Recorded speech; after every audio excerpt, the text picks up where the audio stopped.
할렐루야! 우리의 삶의 자리는 우리가 마주하는 환경과 또 인간관계와 그 속에서 자신이 감당하는 활동 등이 다양하게 엮여져 있습니다. 하나님의 지혜가 그 모든 활동 영역에서 고루 드러날 때에 우리의 인생은 행복하고 사람들에게 존경받는 축복의 인생이 될 것입니다. 열왕기상 4장 1절로 19절은 솔로몬이 나라를 통치하기 위하여 신하들을 인사배치하는 그러한 내용이 기록되어 있습니다. 그 중에 1절부터 6절을 읽어드리고 묵상함으로써 하나님의 은혜를 나누고자 합니다. 솔로몬 왕이 온 이스라엘의 왕이 되었고 그의 신하들은 이러하니라. 사독의 아들 아사리아는 제사장이요 시사의 아들 엘리호렙과 아히야는 서기관이요 아일루스의 아들 여호사밧은 사관이요 여호야다의 아들 브나야는 군사령관이요 사독과 아비아달은 제사장이요 나단의 아들 아사리아는 지방관장의 두령이요 나단의 아들 사붓은 제사장이니 왕의 벗이요 아이살은 국내대신이요 압다의 아들 아도니람은 노동감독관이더라. 아멘.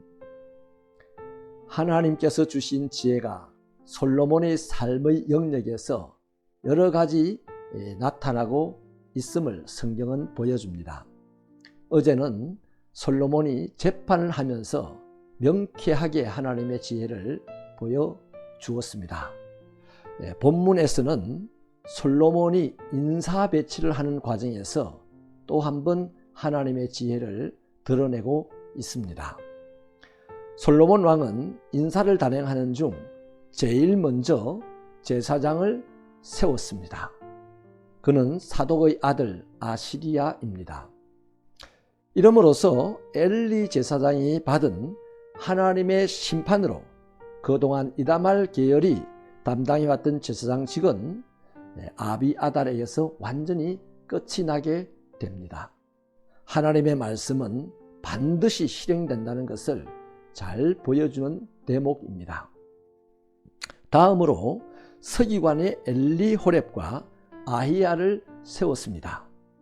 특별히 역사를 기록하는 직책을 신설하여 사관이라 이름하고 그 책임자로 여호사밧을 세웠습니다.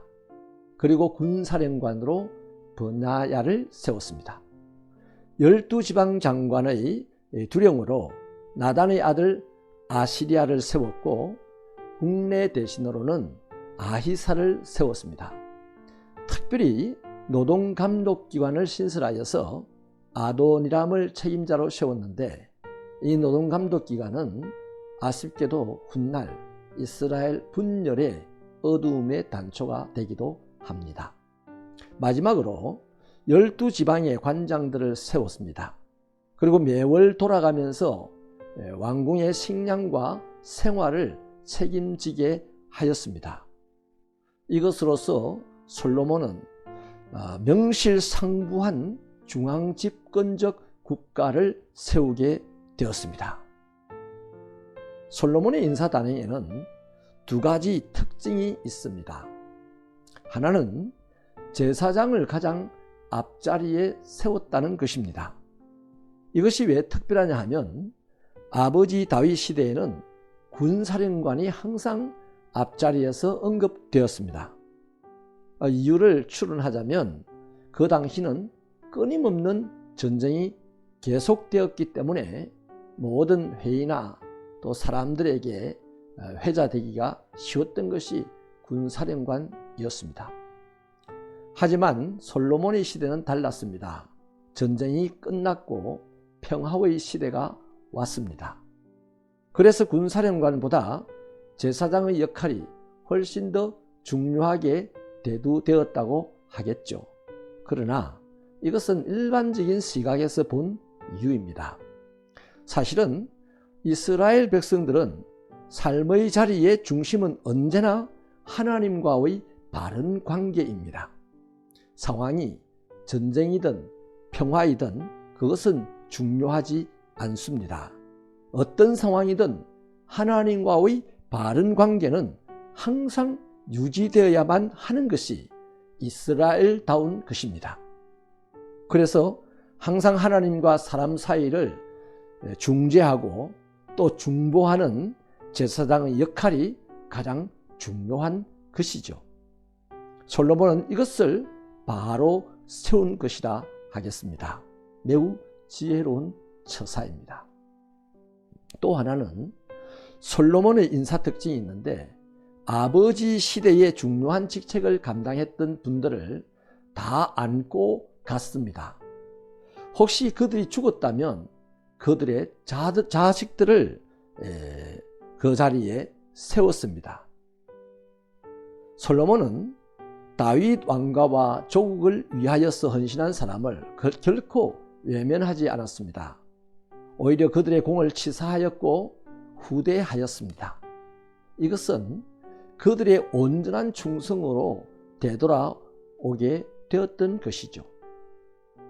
한 나라의 정책과 인사를 결정할 때 이 왕은 자신의 생각대로, 자신의 취향대로 얼마든지 처신하고 결정할 수 있습니다.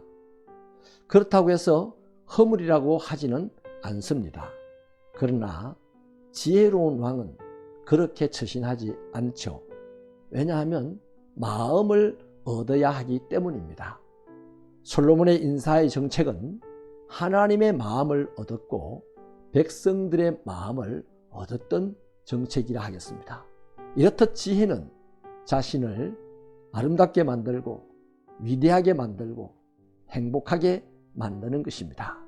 하나님의 지혜가 여러분의 삶의 여러 영역에서 고루고루 나타날 수 있도록 구하시고 나아가는 여러분 되시기를 축원합니다. 하나님, 사람의 욕심에 이것저것 구해야 될 것이 많다 보니 정말로 필요한 하나님의 지혜를 구하지 못하고 하루를 보내고 한 달을 보내고 1년을 평생을 보내버리고 후회하는 인생으로 끝나는 사람들이 허다합니다. 오 하나님이여, 우리들은 날마다 하나님의 지혜를 구하여 오늘 하루에도 우리의 삶의 모든 분야에서 하나님의 지혜가 드러나는 축복된 인생이 되도록 도와주옵소서. 예수님 이름으로 기도합니다. 아멘. 오늘 하루도 승리하시고 하나님께 영광을 돌리며 세상에 유익을 줄 수 있는 여러분이 되기를 바랍니다.